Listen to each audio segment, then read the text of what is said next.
Fred Rachani here for thesportscar.com at Bullies. We're kicking it Times Square at the Hard Rock with UFC Hall of Famer, legend, bully beater Dan the Beast Severn. How you doing, Dan? Well, I don't know if I'm called a bully beater right now, just a very intense competitor, that's all. And if people haven't figured out by the introduction, what brings you here tonight at the Hard Rock? Well, I mean, obviously, when you're talking about the kicking program, it is an anti-bullying program. I'm in support of a lot of different children's type of charities, making people aware of things. So I'm just really big on being involved with kids and helping them out and send them in the right direction. Well, we interviewed back in the spring.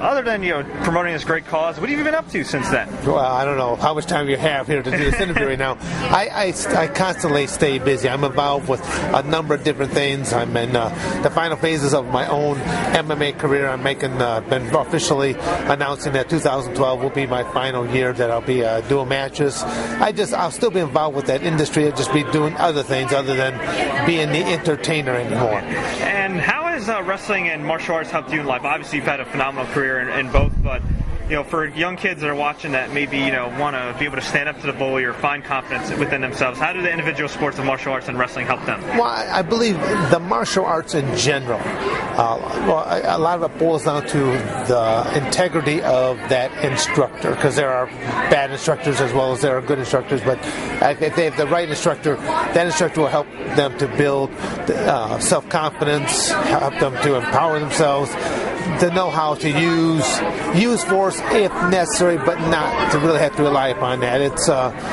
There's a lot of good things I like about the martial arts and how they have actually helped a lot of young people along the way. Even though I've never really taught the martial arts per se, I've taught a lot of amateur wrestling. I've taught the mixed martial arts from the no holds barred. Military, correct? I do stuff with law enforcement, border patrol. I've done stuff with international military, but to me, it's just teaching physical mechanics, just knowing what the rules of engagement are, because they'll have different sets of rules that applies with them.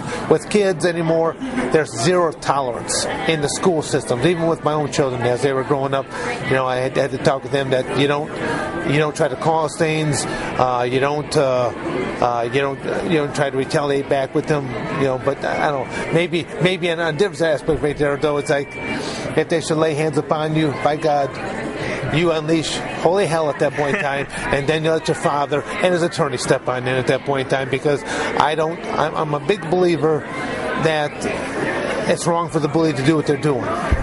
But I don't like it when a lot of schools more or less protect them, and they rather than not reprimand. They would rather send. If a bully picks on the student, both of them will basically be expelled for maybe 2-3 days, and that's wrong. Take care of the cancer or the problem, and let the good kid stay. I gotcha. And of course, all the fans can find you on dansevern.com. Dansevern.com, and they'll know all of what the Beast is still up to. Yeah, and I'll get you on this. Any advice you could leave the young kids watching this right now? Well, I mean, I'm a big advocate in education. The mind is the most incredible tool that you'll ever have. Some people just don't use it as much as what they probably should. Sir, thank you so much. Great advice. Pleasure.